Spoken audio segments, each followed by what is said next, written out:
Adjor, Adjor, Pampanga, Nanoy Degla, June 4. So, eto na po yung mga resulta po natin. Nuknukan ng dami. So, pag-check na rin po sa inyong mga ligaho. Walang po mga nilalaman ito. Pero bago po yan, so yung na-post po natin kagabi, mag-ingat. Mag-ingat po sa mga ganong klaseng post. Nasa tingin ko isa sa mga baser po natin yan. Dahil nasisira ang kanilang diskarte. So tayo naman, apektado tayo. Apektado tayo sa mga pinambabash nila. Which is, ganito pala ang pumasok sa social media. Kapag ka nagpa-apekto ka sa kanilang mga bash, ay tuluyan kang mamamaalam. Pero dahil sa mga maling ginagawa nila, napagtanto po natin na kailangan nating magpakatatag. Kasi mga Pilipino, mga kapara kong Kapampangan, kailangan nyong gumising. Hinaharvest po kayo ng mga nang i-scam na ganyan.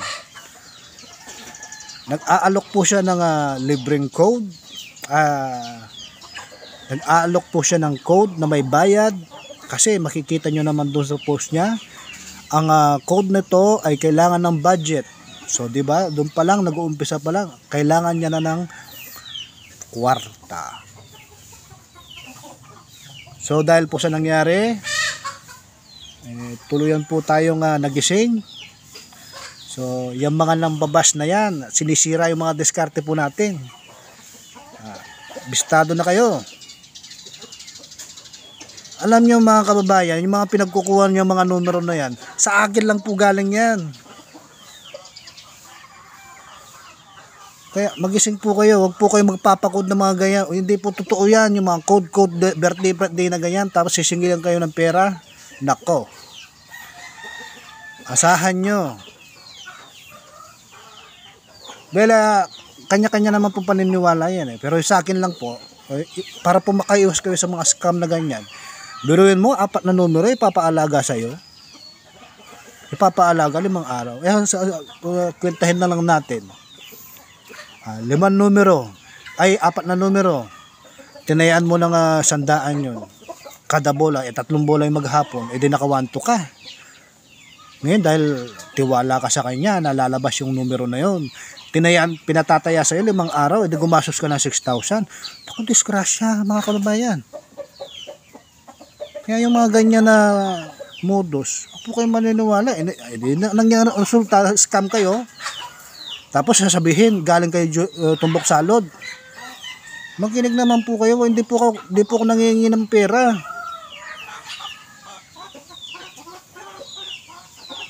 Alam nyo mga kababayan, ito po mabinibigay natin mga numero ay libre. Wala po itong bayad.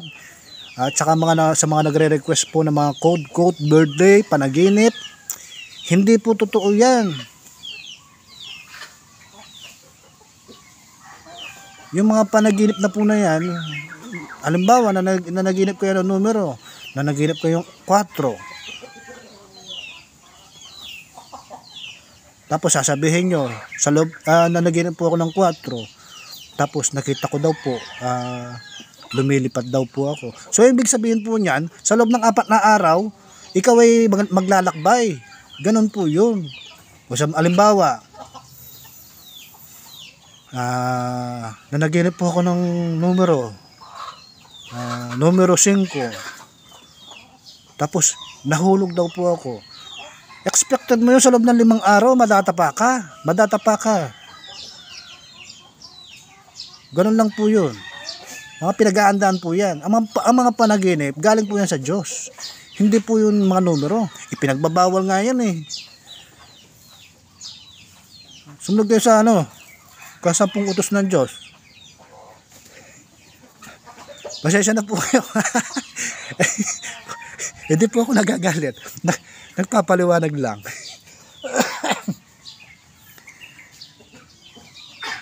So, sana po malinaw na po lahat.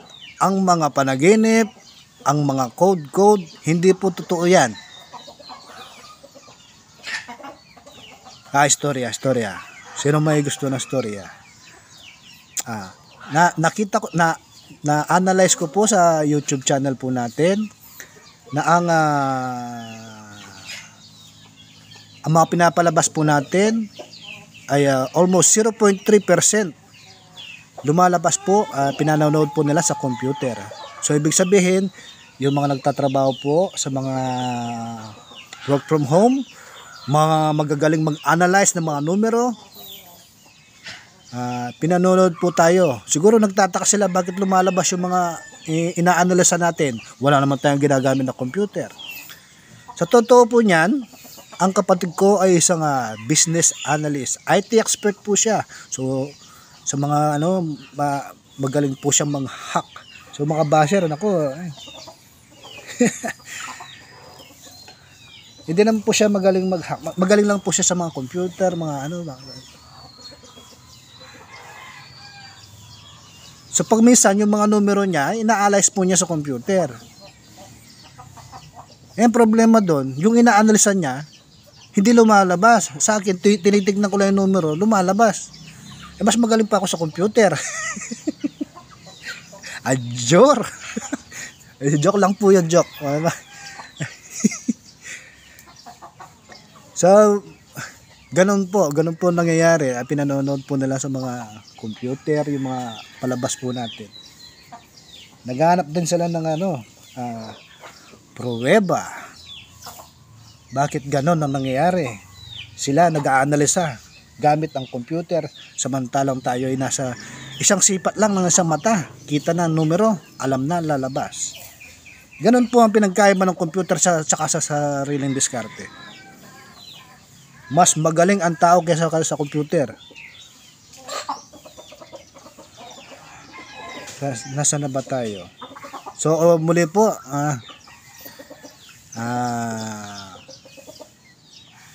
doon po sa mga na-scam, which is actually may nag-comment doon kilala ko po yan yung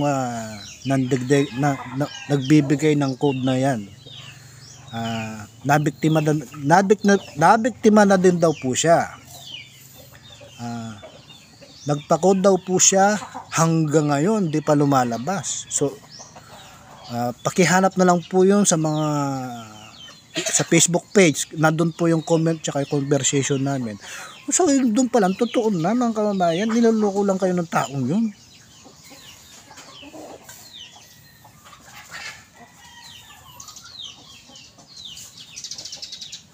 Baka mamaya sabihin nyo, bakit ikaw di mo ko niloloko, di naman lumabas yung numero. Hindi po natin nakikita yung mga hinaharap, kaya kung hindi man po lumabas yung mga numero pinagsasabi natin, yun po wala sa degla kasi sumusunod lang po tayo sa degla. So sana po naintindihan po nila. Huwag po kayong magpapaniwala dyan sa mga nagpapakode-code na ganyan, tapos maniningil. Naku. Tapos ako sisisihin. So, sa susunod po na linggo, dahil sa nasettle na po natin yung problema sa Facebook page, yung mga nagkukudkod na yun, nagpapataya online, tapos ako sinisisi. So, naayos na po natin yun, nasettle na po natin.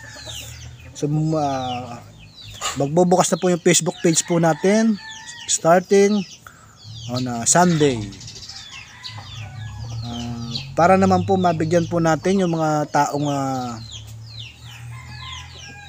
magbigyan daan po natin yung mga taong walang access sa YouTube. Kasi tinatanong ko po yung my only sweetheart, bakit walang nanonood ang aking mosmos.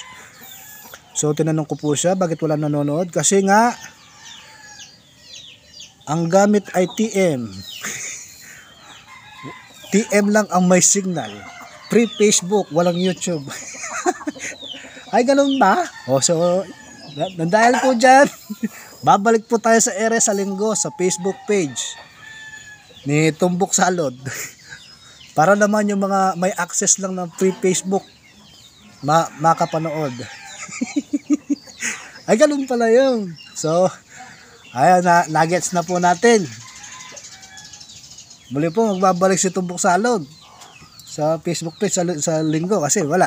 Settle na po natin yung problema.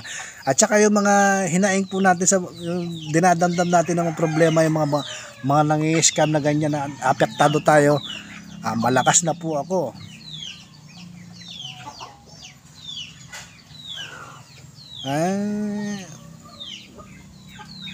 So pagkatapos po nitong natin, deglahan portion, balik po tayo sa Angeles. Iisang upload na lang po.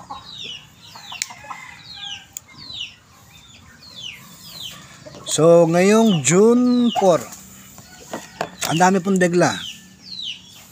Kada 2 araw, 21, 8 Gs. Kada 4 na araw, 22, 15 Gs.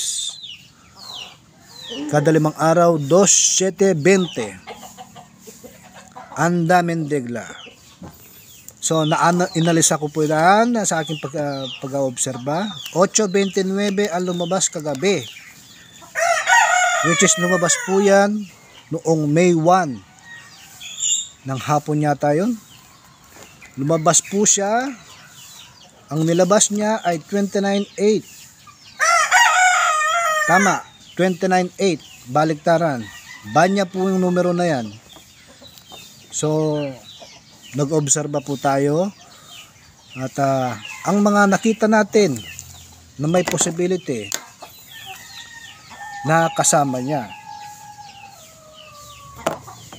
Ang mga nakita po niyang kasama,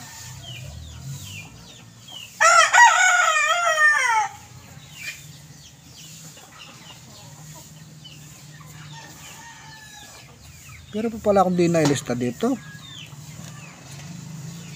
Meron pa akong di nailista. 3, 5, tsaka 33, lumalabas po siya kada Martes.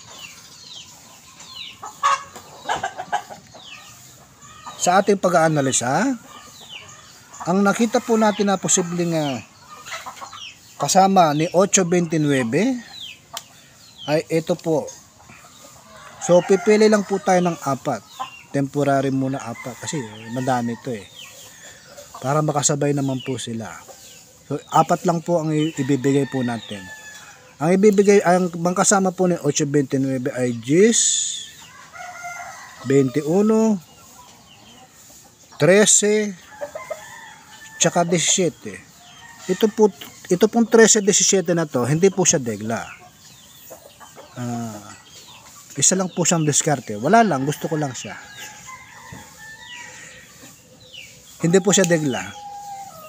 Which is i-consider po natin na hindi po siya highly recommended kasi wala nga sa degla. Nakita ko lang po siya na magandang diskarte. So ang highly recommended po natin ay 21 tsaka 10. Ngayon kayo na lang po bahala kung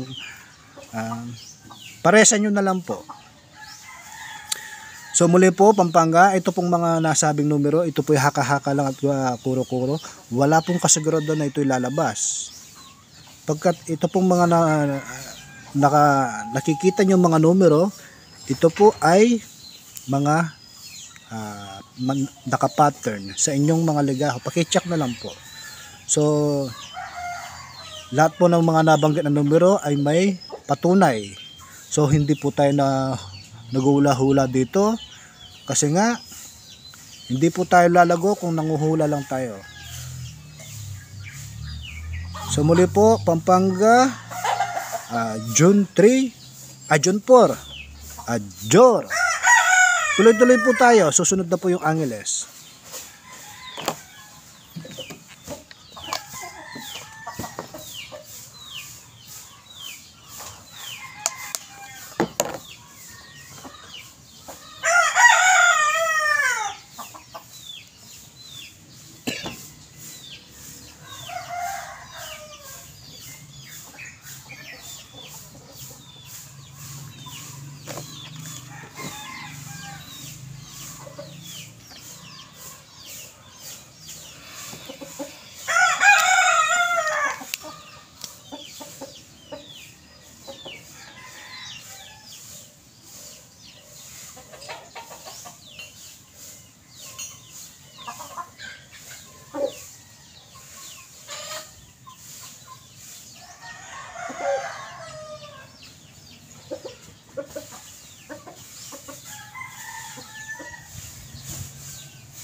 So sa lungsod po ng Angeles, magandang umaga po sa inyo. Muli po ito pong mga nabanggit na numero, ito po ay haka-haka lang at kuro-kuro. Wala pong kasiguraduhan na ito ilalabas. So mga nakita po natin na ang mga nakita po natin na pattern sa inyong mga ligaho, ito po yung mga sumusunod. Kada Miyerkules po, nakita po natin yung 11 dyan. At kada dalawang araw po, nakita po natin yung 36. Kada tatlong araw, nakita po natin yung 4 tsaka 9. Kada 4 na araw po, nakita po natin yung 34. So, ang nakita po natin na may posibilidad dyan, so, highly recommended po natin, ay 34 at 11. 34 tsaka 11. So, ito pong 4 na to, isa po siyang magandang pandiskarte. Kayo na lang po ang pumili. 34, 11, at 4. Ito pong 4, hindi po siya degla. Pero maganda po siyang pandiskarte. So kayo na lamang po pumili ng inyong mga yung nasisipat. Paresan nyo na lang po. Diyan po sa lugar ng Angeles. So ito pong mga nasabing numero, ito po yung mga degla. At saka ito po muli po, ipapaalala ko lang po. Ang mga nasabing numero, ito po yung haka-haka lang at kuro-kuro. Wala pong kasiguraduhan na ito lalabas pagkat ito po yung mga nakikita nyo ay nasa degla lang. Paki-double check na lang po sa inyong mga ligaho. So muli po, ito po si Tumbok Salud na nagsasabing sana swertihin po tayo ngayong ika-4 na araw ng Hunyo. So muli po, maraming po salamat dyan po sa lungsod ng Angeles. Tumbok Salud, Junpor. Adjor!